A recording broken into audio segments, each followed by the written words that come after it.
আমি দেখছি মাহফিল থেকে এসে দেখি বাড়ি সব মানুষ ঘুমাইছে, বাবা উঠানের মধ্যে দিয়ে বাদান হাঁটা কোটা করতেছে। বাবারে বলছি, বাবা আপনি কেন এই রকম করে হাঁটা কোটা করতেছেন? বাবা বলি, বেটা রে তুমি 12টার সময় আসবে, তুমি আসো নাই। তোমার মা আমাকে বলছে ছেলে ভয় পাচ্ছে, এই জন্য আগা গেছি। একবার মাঠে রাস্তা পর্যন্ত আগা গেছি, আবার ফিরে আসছি, মনে হয় বেটা অন্য রাস্তা দিয়ে আসছে। এসে দেখি এখনো পর্যন্ত তুমি বাড়িতে আসো নাই। আমি আবার রওনা দিছি, এত কষ্ট বাবা করছে। আমি বাবারে বলছি, বাবা আপনি কেন কষ্ট করো? বাবা বলে, বেটা রে মনে মানে না। আহা, মনে মানে না। একদিন তোমার শ্বশুরও যায় নাই, শাশুড়িও যায় নাই। মার মতো কি কেউ হয় ভাই? যার মা মারা গেছে সেই মার ব্যথা বোঝে। বাবা যার মারা গেছে তার কলিজা আঘাত লাগবে। চোখে যদি পানি আসে ওই মানুষটার চোখে পানি আসবে, কলিজা আঘাত লাগলে ওই মানুষটার কলিজা আঘাত লাগবে। আমি তো মা হারাইতেম বুঝি।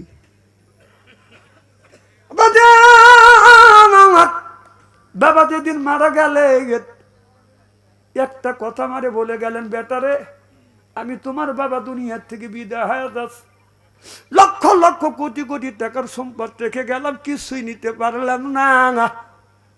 বাবা রে কোরআনের মাহফিলে যাবে, দাওয়াত নিবে, কোনোদিন কারোর দাওয়াত তুমি মিস করো না। যদি মিস করো মানুষ বলবে বাবাও খারাপ ছিল দেখে সন্তান খারাপ। আল্লাহর কসম, মা বাবার কাছে ওয়াদা দিস, যত কষ্ট হোক 2 মিনিট দেরি হতে পারে, আধা ঘন্টা দেরি হতে পারে, কোনোদিন আমি মিস করিনি। মা মারা গেছিল, মা আসর নামাজ পড়ে মারা গেল। মাগরিবের সময় মাকে জানাজা করাইয়া মাটি দিতে পারি না, মাহফিলে গেছিলাম ভাই। আমি সেই মায়ের সন্তান। মাহফিল আমি কাজা করি না, আমি কামাই দেই না। অসুস্থ হলি যদি বলি ভাই অসুস্থ, যদি কা বিশ্বাস করি না, আমি লেপ খেতা গাড়ির উপরে তুলে নিয়ে আসি মাহফিলে। আমি সেই মায়ের সন্তান। আমি দেখছি রাত 2টা 3টা যখন বাসায় গেছি, বাবা মৃত্যুর পরে মা দীর্ঘদিন বেঁচেছি। আমি গেছি যে আমার বিবির ঘরে দরজা হাত দিছি, দরজা শক্ত। ছেলের ঘরে দরজা হাত দিছি, দরজা শক্ত।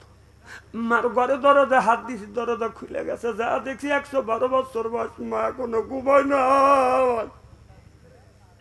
আমি বলছি, মা কোন কোন শীতের মধ্যে তুমি কেন ঘুমাও না?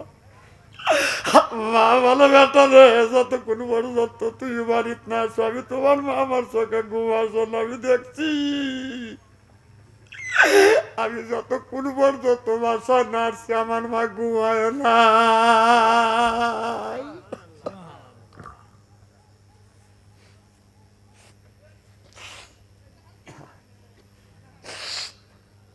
মা, এই মা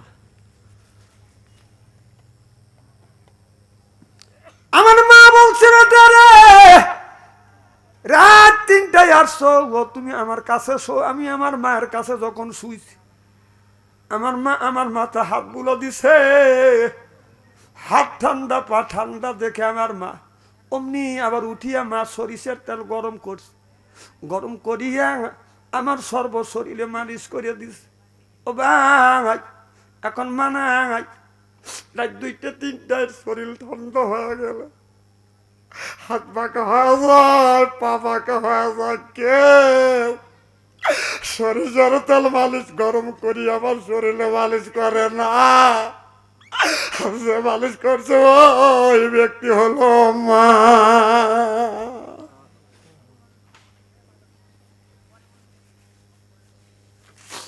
সে মাকে কষ্ট দেয়। আহা, যার মা নাই সেই মায়ের ব্যথা বোঝে। বাবা তোর মারা গেছে সেই বোঝে।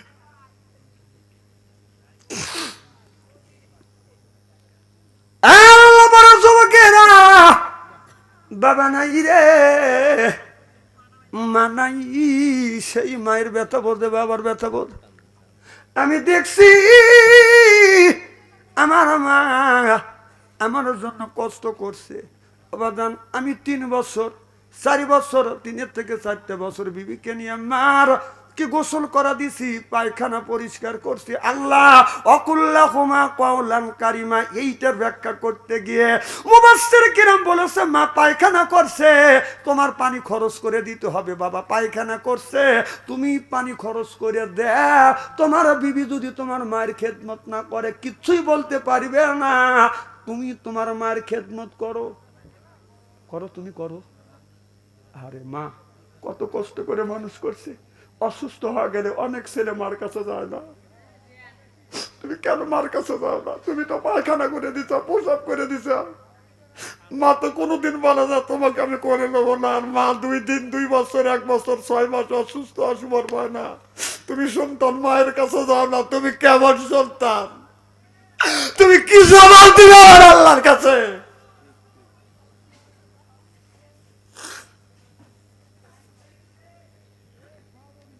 তোমাকে মানুষ বলা হয় না। শ্বশুর শাশুড়ি অসুস্থ হলে তুমি কমলা আপেল নিয়ে দাও, আর মার জন্য তুমি কিচ্ছুই দাও না। তুমি মানুষ না কি? জেনে রেখেন ভাইজান, মা বাবা দোয়া করলে দোয়া আল্লাহর দরবারে, বদ দোয়া করলেও কবুল হয়, নেক দোয়া করলেও আল্লাহর দরবারে কবুল হয়ে যায়। ভাইজান যাদের মা আছে, বাবা আছে, আমরা কেউ মাকে কষ্ট দেবো না, বাবাকে কষ্ট দেবো না। মা বাবা কষ্ট দিয়ে যদি যতই নামাজ পড়ি, এই নামাজ আল্লাহর দরবারে কবুল হইতে পারে না। তো আল্লাহ যত দিন দুনিয়ায় বাঁচা রাখে, মা বাবার খেদমত করবো ইনশা আল্লাহ। রাত কত বাজে? হ্যাঁ, যা হোক, খালি একটা না ওয়াজি করে গেছি। আমার মনে হয় আরো যদি 2-1 ঘন্টা আলোচনা করতাম আপনারা কেউ যাইতেন না। তবে বয়স হয়ে গেছে এখন, বুড়ো মানুষ আর কতই আলোচনা করব। তো যা হোক, শোনেন, এত ওয়াজ করে লাভটা কি ভাই যদি আমল না আসে? আমি যে কথাগুলি বলছি কোরআন হাদিস থেকে বাস্তবের সাথে কথা বলছি, শুধু আপনাদের বাঁচানোর জন্য। কেউ রাগ করতে পারে, কালকে বলি বাচ্চা ছেড়ে এইরকম করে কয়। কেন বলি? আমি আপনাদের বাঁচানোর জন্য বলছি। আপনারা যদি এই কথা শুনে রাগ করেও যদি আমল করেন, কিয়ামতের ময়দানে যখন আল্লাহ আপনাকে বেহেশতে দিবে, আমার সাথে হাসরের ময়দানে যদি দেখা হয়, বলবে হুজুর আরো আগে এসে বললেন না কেন? তাহলে আমি আরো আগে আগে জান্নাতে যাইতাম। সুবহানাল্লাহ, একটু জোরে কর। এই জন্য ভাইজান, যে কথাগুলি বলছি আমার জন্য কথা বলি নেই, আমি আপনাদের বাঁচানোর জন্য কথা বলছি। ছেলেকে নামাজি বানান, কথা একটু করা করাই হয়েছে। জ্ঞানী মানুষের কাছে করা না, আমলদারের কাছে করা না। আপনার বাবা ছেলেকে নামাজি বানাতে পারেন নাই, আপনি কেমন বাবা? আপনি ব্যর্থ বাবা।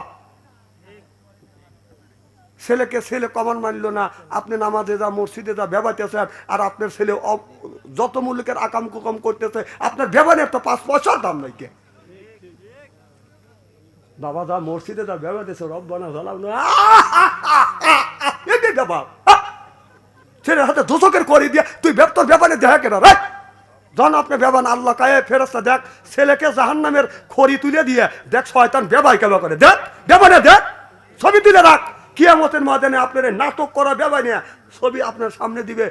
আল্লাহ বলবে যে দেখ কি করছিস, কি করছিস তুই, নাটক করছিস। কেমন নাটক? তোর ছেলে টাচ মোবাইল নিয়ে মেয়ে দেখ অত্যাচার করছে, আর তুই মসজিদের মধ্যে নাটক করছিস, বেবাছিস, যে আল্লাহ মাফ করে দাও। আল্লাহ কইছে যে নিজে বাঁচো, তোমার আহেল পরিবারকে বাঁচাও, নাটক করার জায়গা পাও না। ফেরেশতা বলবে যে নাটক করিয়া ও দোজখের মধ্যে দে।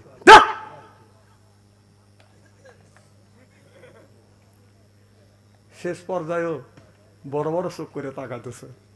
তো যা হোক, আমি যে কথাগুলি বলছি ভাই শুধু আপনাদের বাঁচানোর জন্য, জাহান্নামের হাত থেকে বাঁচায়। রাগ করে যদি আপনারা আমল করেন, আল্লাহ আপনাদের জান্নাত দিবে। সুবহানাল্লাহ, একটু জোরে কর। তো যা হোক, আমার বলা এবং ভাষার মধ্যে যদি ভুল হয়, মেহেরবানি করে ক্ষমার দৃষ্টিতে ক্ষমা করবেন, আমার জন্য দোয়া করবেন। যদি আল্লাহ কোনোদিন আনে, আর যদি আসি, আরো কথা আছে বলবো ইনশাআল্লাহ। এখন সভাপতি স্যার 2-4 কথা বলবে, মোনাজাত করে দেবে ইনশাআল্লাহ। হ্যাঁ, কিছু বলে দেন। খিচুড়ি আছে? হ্যাঁ, না না, সেটা বলা লাগবে। এই এলাকার ভাই বোনেরা কে কোথায় আছেন, তাড়াতাড়ি আছেন, এখন তাবারক দেওয়া হবে।